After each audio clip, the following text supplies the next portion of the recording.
জাকসু নির্বাচনে এখনো চলছে ভোট গণনা। এ নিয়ে বিস্তারিত জানবার চেষ্টা করব আমরা। দর্শক, এ নিয়ে আরো জানাতে সেখান থেকে সরাসরি আমাদের সঙ্গে যুক্ত হচ্ছেন আমাদের সহকর্মী দেওয়ান ইমন।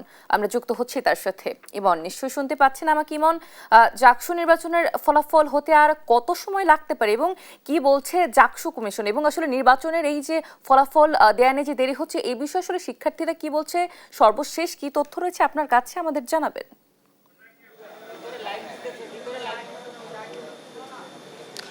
আপনাকে ধন্যবাদ। আমরা এখন অবস্থান করছি জাহাঙ্গীরনগর বিশ্ববিদ্যালয়ে যে জাকসু নির্বাচন হচ্ছে সেই নির্বাচনের অস্থায়ী যে কার্যালয় তার সামনে। শুধু আমরা না, এখানে কিন্তু রাতভর দেখেছি যে প্রশাসনের পাশাপাশি কিন্তু শিক্ষার্থীরাও কিন্তু অপেক্ষা করছে। এবং আপনি যেমনটি জানেন যে 11 তারিখ কিন্তু নির্বাচন অনুষ্ঠিত হয়েছে এবং আজকে 13 তারিখ। এই যে দীর্ঘ 2 দিন কিন্তু পের হয়ে গিয়েছে, তবু কিন্তু ভোট গণনা কিন্তু শেষ হয়নি। এখনো পর্যন্ত কিন্তু ভোট গণনা চলছে। দেখতে পাচ্ছেন যে শিক্ষার্থীরা কিন্তু এই যে যেভাবে দেখছেন এখন রয়েছে, এভাবে কিন্তু সারাটি রাত অতিবাহিত করেছে। এবং ভোট গণনার শেষ হবে কখন, সেই মাহেন্দ্রক্ষণ কখন আসবে সেই অপেক্ষাটি কিন্তু করছে। তবে এখনো পর্যন্ত নির্বাচন কমিশনের পক্ষ থেকে কিন্তু আমাদেরকে জানানো হয়নি যে কখন নাগাদ তারা কিন্তু ফলটি ঘোষণা করবেন।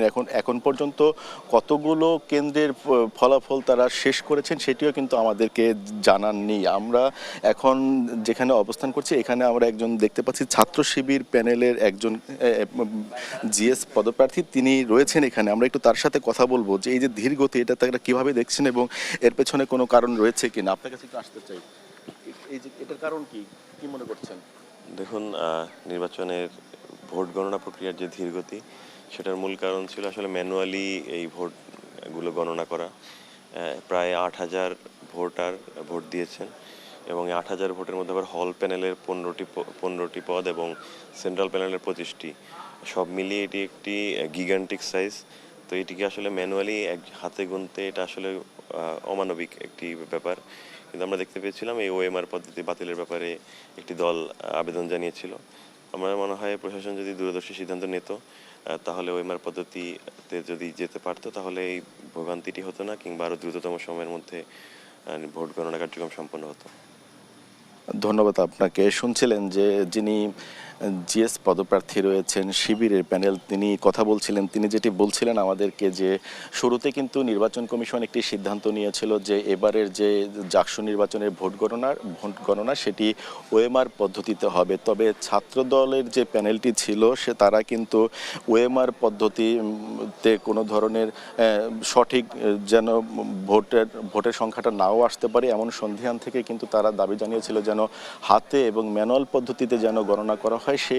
সেই দাবিটি সেই সময় কিন্তু তৎক্ষণাৎ নির্বাচন কমিশন মেনে নেয় এবং যেটির কারণে কিন্তু এখনো পর্যন্ত কিন্তু সেই পদ্ধতিতেই কিন্তু ভোট গণনা চলছে, যার কারণে কিন্তু আজকে 2 দিন অতিবাহিত হয়ে গিয়েছে। এখনো পর্যন্ত কিন্তু ফলাফল কিন্তু জানানো হয়নি। আমরা অন্য যারা প্রার্থী রয়েছে তাদের সাথে কথা বলছিলাম। আমরা স্বতন্ত্র প্রার্থী যিনি ভিপি জিতু, তিনি সংবাদ সম্মেলন করেছিলেন রাতে। তিনি যেমনটি জানিয়েছেন যে এই যে দেরি হচ্ছে এতে করে তাদের কিন্তু সন্দিহান তৈরি হচ্ছে যে ভোটের যে প্রকৃত ফলাফল সেটি বজায় থাকে কিনা সেটি নিয়ে কিন্তু, যেহেতু দীর্ঘ সময় কিন্তু পার হয়ে যাচ্ছে, এটা নিয়ে কিন্তু তারা কিন্তু সন্দেহ প্রকাশ করছেন। এখন পর্যন্ত কিন্তু ভোট গণনা চলছে এবং এটি কখন নাগাদ শেষ হবে সেটিও কিন্তু আমরা জানি না। তবে অনেকেই কিন্তু এটি নিয়ে সন্দেহান প্রকাশ করছে। আর এছাড়া কিন্তু যেহেতু 2 দিন পার হয়ে গিয়েছে, আমরা দেখতে পাচ্ছি যে এই উপলক্ষে কিন্তু আইনশৃঙ্খলা বাহিনীর যারা রয়েছেন তারাও কিন্তু নিরাপত্তা বলয় তৈরি করে রেখেছেন এই জাকসু নির্বাচনে যে অস্থায়ী কার্যালয় রয়েছে তার আশপাশে। তো এই ছিল আমার কাছে জাহাঙ্গীরনগর বিশ্ববিদ্যালয়ের জাকসু নির্বাচনের সর্বশেষ।